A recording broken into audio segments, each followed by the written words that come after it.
আমি আল্লাহর কালামে কদিমের একটা আয়াত তেলাওয়াত করেছি। আল্লাহ রাব্বুল আলামিন ইরশাদ ফরমাচ্ছেন, যে ব্যক্তির কলবটা ভেতরের জায়গা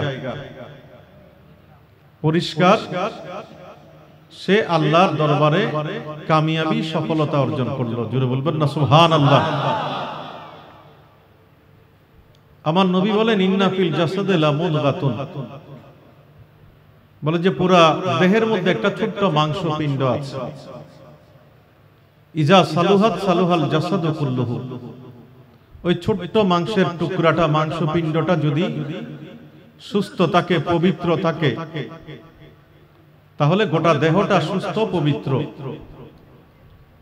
ওয়াইজা ফাসাদাত ফাসাদাল জাসাদু কুল্লুহু, আর ওইটা যদি পচে যায়, গলে যায় পাপ পঙ্কিলতার কারণে, মদের আড্ডা, জুয়ার আড্ডার কারণে, গীবত, পরচর্চা, অন্যায়, অসত্য কল্যাণ, অমানবতা, মিথ্যাচার, বেবিচার, দুরাচার, এগুলোর কারণে ওইটা যদি পচে যায়, নষ্ট হয়ে যায়, গলে যায়, আমার নবী বলেন গোটা দেহের আর কোনো কাজ নেই, পুরো দেহটাই নষ্ট হয়ে গেল। চিৎকার দিয়ে বলেন নাউজুবিল্লাহ। তো নবী ইশারা করছেন ওয়াহিয়াল কলব, এটা কি? কলব। তো কলবের জায়গা, কলবের সাথে সম্পর্ক হচ্ছে আল্লাহ। কথা বলেন ঠিক কিনা? এই কলবের সম্পর্ক আল্লাহ। আর এই কলবটাকে ঠিক রাখার জন্য এখানে দুইটা প্রতিযোগিতা চলে। সেই প্রতিযোগিতার একটার নাম হচ্ছে সুপ্রবৃত্তি, আর একটার নাম হচ্ছে কুপ্রবৃত্তি। একটা বলে তুমি মদের আড্ডায় যাও, জুয়ার আড্ডায় যাও, ওজনের মধ্যে ভেজাল দাও, মিথ্যা কথা বলো, গীবত করো, পরচর্চা করো, মানুষকে ঠকাও, দুর্নীতি করো, কারি কারি টাকা পাবে, সন্ত্রাস রাহাজানির মধ্যে যাও। আর আরেকটা বলে যে তুমি মুয়াজ্জিন আযান দিয়েছে, চলো আমরা নামাজের দিকে পা বাড়াই, রমাদানুল মুবারকের রোজার সময় হয়েছে, চলো আমরা রোজা রাখি, হজ আমার উপর ফরজ হয়েছে, চলো আমরা হজ করি, যাকাত দিয়ে আমার উপরে ফরজ, আমি যাকাত দিই, দান সদকা করি, নেক আমল করি, আমলে সালেহা করি, তওবা করি, ইস্তেগফার করি। এটা আমাদেরকে ওইদিকে নিয়ে যায়। তামার নবী বলেন এই দুইটা প্রতিযোগিতার মধ্যে যে ব্যক্তি ফালাহিয়ত অর্জন করতে চায়, কামিয়াবি অর্জন করতে চায়, এই কামিয়াবির জন্য আল্লাহ আমাদেরকে একটা রোড দিয়েছেন, একটা পথ আমাদেরকে বাতলিয়ে দিয়েছেন। সেই পথ কি? আল্লাহ নিজে কোরআনুল কারীমের মধ্যে বলছেন, আতিউল্লাহ ওয়া আতিউর রাসূল ওয়া উলিল আমরে মিনকুম, তোমরা আল্লাহর ইতাআত করো, আল্লাহর আনুগত্য করো, আল্লাহর জন্য ফানাফিল্লাহ হয়ে যাও। সাথে সাথে আল্লাহ রাসূলের ইতাআত করো, আল্লাহ রাসূলের আনুগত্য করো, রাসূল যা বলেন তা গ্রহণ করো। কোরআনে আবার আল্লাহ এটাকে ব্যাখ্যা করে শিখিয়ে দিয়েছেন, মা আতাকুমুর রাসূল ফাখুযুহু ওয়া মা নাহাকুম আনহু ফান্তাহু, রাসূল তোমাদেরকে যা দেন তা নাও, রাসূল যা থেকে তোমাদেরকে বারণ করেন, নিষেধ করেন, তা থেকে তোমরা বিরত থাকো। কথা বলেন ঠিক কিনা? এখন আমরা রাসূলের এই আদেশ নির্দেশগুলো কিভাবে পাবো? সেটার জন্য আল্লাহ আমাদেরকে আরেকটা পথ দিয়েছেন, ওয়া উলিল আমরে মিনকুম। এখন উলিল আমর বা উলুল আমর মানে কি? একটা হচ্ছে আই উলুল ইলমে ওয়াল ফিকহে, আরেকটা হচ্ছে মাশাইখুত তরিকা, একটা হচ্ছে যারা জ্ঞানের অধিকারী, ইলমে ফিকহের অধিকারী, কোরআন হাদিস যারা আল্লাহর কাছ থেকে নিয়ামত দান করেছেন, যেটা আল্লাহর হাবিব বলেছেন, মান ইউরিদিল্লাহু ইউফাক্কিহু ফিদ্দীন, আল্লাহ যাকে চান তাকে দ্বীনের সমঝ, দ্বীনের বুঝ, দ্বীনের ফিকহিয়ত, দ্বীনের জ্ঞান দান করেন। যেটাকে আমরা বলি শরীয়তের জ্ঞান, শরীয়ত। কথা বলেন ঠিক কিনা? আরেকটা হচ্ছে মাশাইখুত তরিকা, যারা তরিকতর শেখ, ইমামুল আউলিয়া গৌসে পাক সরকারে আজমির গরিব নওয়াজ মুজাদ্দেদে আল-ফেসানি, এইরকম কাদেরিয়া, চিশতিয়া, নকশবন্দিয়া যতগুলো তরিকা আছে, এই তরিকতের মাশাইখরাম যারা, তাদের যেন আমরা অনুসরণ করি, তাদের আনুগত্য করি। কারণ তাদের অনুসরণ, তাদের আনুগত্যের মধ্যেই আল্লাহ রসুলের এই আদেশ এবং নিষেধ, এই দুইটাকে নবী ভাগ করে দিয়েছে। একটাকে বলে ইলমুন আলাল লিসান, আরেকটাকে বলে ইলমুন ফিল কলব। একটা হচ্ছে শরীয়তের জ্ঞান। নবী বলেন ফাযাকা হুজ্জাতুল্লাহি ইবনে আদম, এটার মাধ্যমে আদম জাতির চলার পথের যত পাথেয় আছে, দলিলগুলো পাওয়া যায়। কিভাবে নামাজ পড়ব, রোজা রাখবো, হজ করব, যাকাত দেব, হকুল্লাহ, হকুল ইবাদ। আমার ভাইজান আমানতদারিত্বের কথা বলেছেন। এই জাতীয় যত নিয়ামত, মুআমালাত, মুআশারাত, আমাদের আচার আচরণ, লেনদেন, অপরাধ করলে অপরাধের ধরন প্রক্রিয়া অনুযায়ী কোন শাস্তিটা আমাদের উপর বর্তাবে, এই বিষয়গুলো আলাল লিসান শরীয়তের মাধ্যমে আল্লাহ আমার নবীর ওসিলায় আমাদেরকে সাজিয়ে দিয়েছেন। এই কারণে নবী বলেন আল ইলমু ইলমান, ইলম হচ্ছে দুই প্রকার। একটা আলাল লিসান, যেটা জাহিরি, মাদ্রাসায় পাওয়া যায়, বিশ্ববিদ্যালয়ে পাওয়া যায়, মক্তবে পাওয়া যায়, বই পুস্তকে পাওয়া যায়, কিতাবাদির মধ্যে পাওয়া যায়, যেটা দৃশ্যমান। আর নবী বলেন আরেকটা হচ্ছে ওয়া ইলমুন ফিল কলব, এটা কলবি ইলম। কথা বোঝা যায়? আমি যে কলবের কথা বললাম, যার কলব পরিষ্কার, তার মধ্যে আল্লাহ এটা সরাসরি দান করেন। এটাকে নবী বলেন ফাযাকা ইলমুন নাফি, এটা হচ্ছে উপকারী ইলম। জোরে বলবেন না সুবহানাল্লাহ। এই ইলমের জন্য কোনো প্রতিষ্ঠান লাগে না, এই ইলমের জন্য কোনো কিতাব লাগে না, এই ইলমের জন্য দুনিয়াবি দরস তদরিসের দরকার হয় না। এই ইলম আল্লাহ দান করেন তাকে যিনি ফানাফিল্লাহ হয়ে যান, যিনি ফানাফির রসুল হয়ে যান, যিনি ফানাফি শেখ হয়ে যান। কারণ তার কলবটা যখন পরিষ্কার পরিচ্ছন্ন হয়, আল্লাহর সাথে তার রুহানি সম্পর্ক যখন স্থাপিত হয়ে যায়, তখন আল্লাহ রাব্বুল আলামিন আমার নবীর ওসিলায়, নবীর সিনাই পাক থেকে সেই ইলম আল্লাহ আল্লাহর প্রিয় বান্দাদেরকে দান করেন। জোরে বলেন সুবহানাল্লাহ। এদেরকে আমরা আরবি ভাষায়, ফার্সি ভাষায় কখনো বলি সুফি, কখনো বলি পীর। কথা বলেন ঠিক কিনা? এরা হচ্ছেন এক একজন তরিকতের শেখ। ওরা দুনিয়ার ইলমে ওনারা জ্ঞানী না, ওনাদের জ্ঞান হচ্ছে আল্লাহ প্রদত্ত। কথা বলেন ঠিক কিনা? এটা আল্লাহ যাকে চান তাকে দান করেন।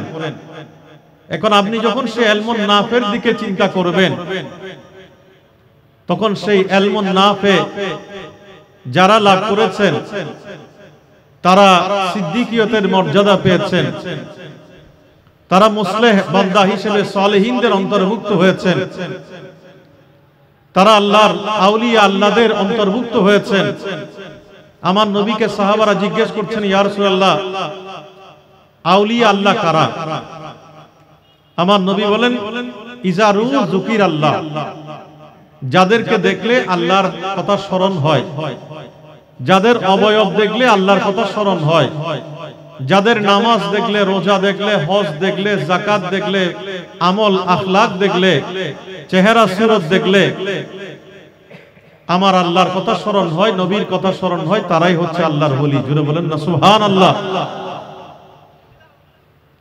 এই আউলিয়া ইকরামের যে ইলম, এটাকে বলে ইলমে তাসাউফ। তো ইলমে তাসাউফ এটা কি? আত-তাসাউফু ইলমুন তারুফু বিহি তাসফিয়াতিন নুফুস ওয়া তাসফিয়াতিল আখলাক, তামিরি জাহির ওয়াল বাতিন লিনাইনি সাআদাতিল উবুদিয়্যা, অনন্ত সৌভাগ্য লাভের জন্য, চূড়ান্ত সৌভাগ্য আল্লাহর কাছ থেকে পাওয়ার জন্য যে এলমের মাধ্যমে আমাদের বাইরে দেহ অবয়ব যেমন সুন্দর, ভিতরের আত্মাও কলবও যেমন পরিষ্কার, আবার এমন আত্মচরিত্র আমরা গ্রহণ করব যে চরিত্রের মাধ্যমে আমাদেরকে আল্লাহর নৈকট্য, আল্লাহর পথ হাসিলের পথে নিয়ে যায়। জোরে বলেন না সুবহানাল্লাহ। আরো জোরে বলি সুবহানাল্লাহ। তো ইলমে তাসাউফের কাজ কি? সুফিয়াই کرام কেন আমাদের দরকার? কেন আমরা তরিকত চর্চা করি? এই তরিকত চর্চার অন্যতম কারণ হলো আমরা যে ইসলামী শরীয়তের কথা বলছি, যে তরিকতের কথা বলছি, এগুলোকে যদি আমরা ইসলামের ভাষায় ভাগ করি তাহলে আমার নবী এটাকে দুইটা ক্লাস দিয়েছেন, একটাকে বলে মুনজিয়াত আর একটাকে বলে মুহলিকা। একটা আমাদেরকে আল্লাহর দিকে, দিদারে মেরাজের দিকে নিয়ে যায়। এমন আমল আমরা লাভ করি যে আমলের বিনিময়ে আমরা আল্লাহর কুরবত, আল্লাহর নৈকট্য হাসিল করার সেই সৌভাগ্য লাভ করি। কথা বলেন ঠিক কিনা? আরেকটা চরিত্র আছে যেই কাজগুলো আমাদের জীবনকে ধ্বংস করে দেয়, হালাক করে দেয়। তাহলে একটা হচ্ছে মুনজিয়াত আর একটা হচ্ছে মুহলিকা। আমরা যখন কোন আল্লাহর ওলির দরবারে আসি, কোন তরিকতের শেখের যখন দীক্ষা নিই, বায়াত গ্রহণ করি, সবক নেই, তখন আমরা সর্বপ্রথম যে কাজটা করি সেটা হচ্ছে আল্লাহর মহান ওলিরা আমাদেরকে তওবা করান। কথা বলেন ঠিক কিনা? নবী বলেন আত-তাইয়িবু আনিজ যামবি কামান লা যামবা লাহু। কোন আল্লাহর বান্দা ইখলাসের সাথে যদি আল্লাহর দরবারে তওবা করে, সেই তওবা যদি আল্লাহর দরবারে কবুল হয়, আমার নবী বলেন তুমি মনে করো যেন তোমার জীবন আর কোনো গুনাহ নাই। জোরে বলবেন না সুবহানাল্লাহ। আল্লাহ আমাদেরকে তাওয়াবিন মুতাতাহহিরিনদের অন্তর্ভুক্ত করুন। জোরে বলেন আমিন। আমাদেরকে আল্লাহর হাবিব সৈয়দুল ইস্তিগফার দিয়েছেন, যেটা সকালে আমরা পড়ি, আবার সন্ধ্যায় পড়ি বা আসরের পরে।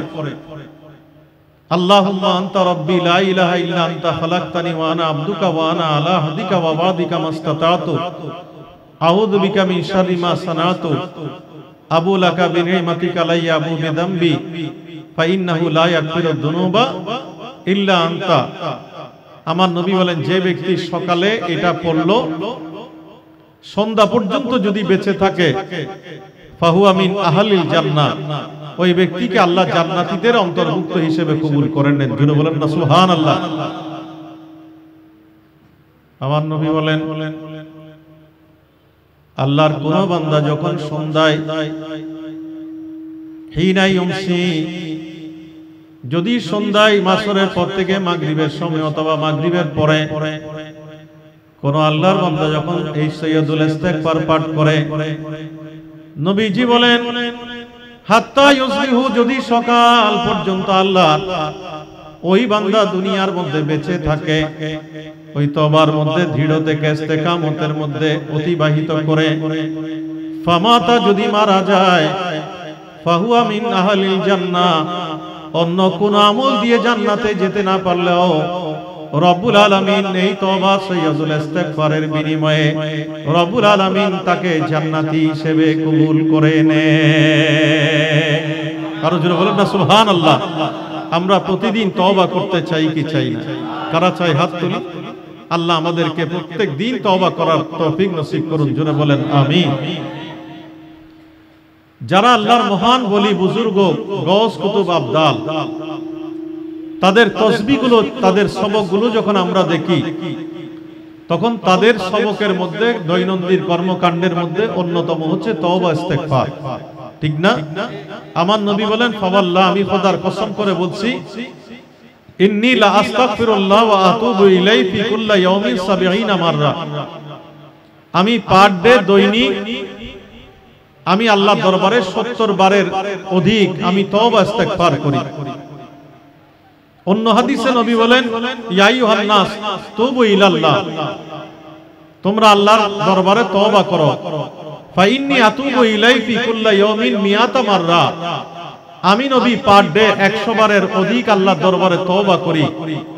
অথচ যিনি নিষ্পাপ, মাসুম, বেগুনাহ, কথা বলেন ঠিক কিনা?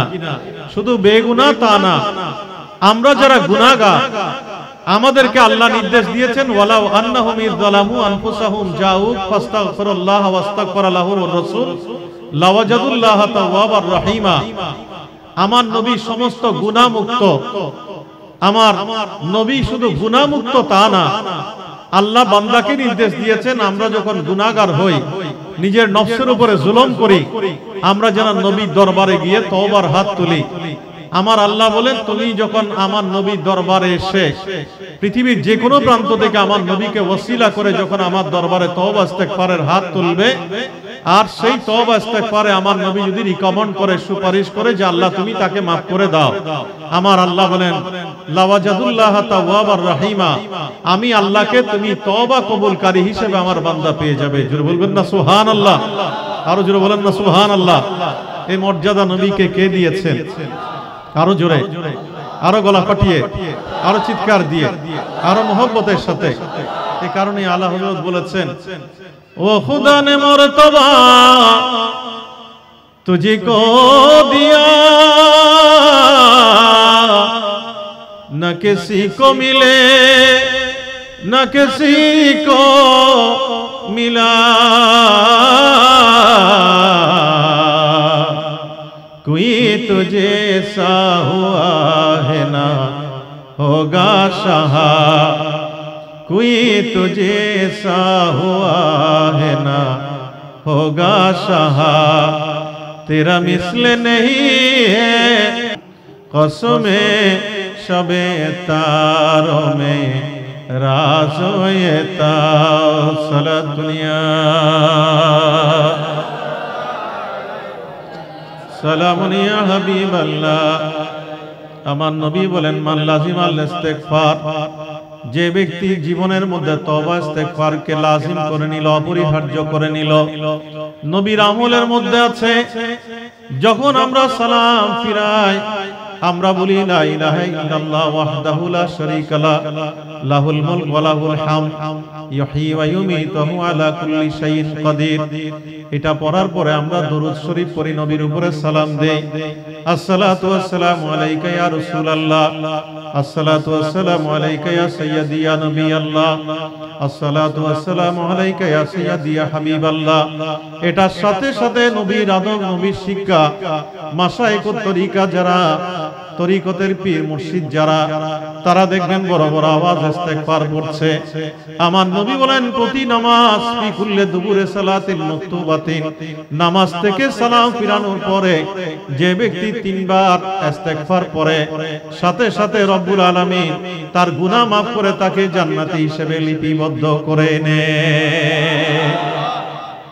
এই হাদিস আমার নবী বলেন মান লাজিমাল ইস্তেগফার, যে ব্যক্তি ইস্তেগফারের শব্দগুলো আস্তাগফিরুল্লাহ রাব্বি মিন কুল্লি যামবি ওয়া আতুবু ইলাইহি লা হাওলা ওয়ালা কুওয়াতা ইল্লা বিল্লাহিল আলিয়্যিল আযীম, অথবা সাইয়্যিদুল ইস্তেগফার, অথবা নবীর দেয়া দোয়ার মধ্যে যেটা ইন্নাকা আফুবুন কারীম তুহিব্বুল আফওয়া ফাআফু আন্নী, এই জাতীয় শব্দ যার জীবনে লাজিম করে নেয়, আমার নবী বলেন জাআলাল্লাহু ফি কুল্লি দিকিন মাখরাজা।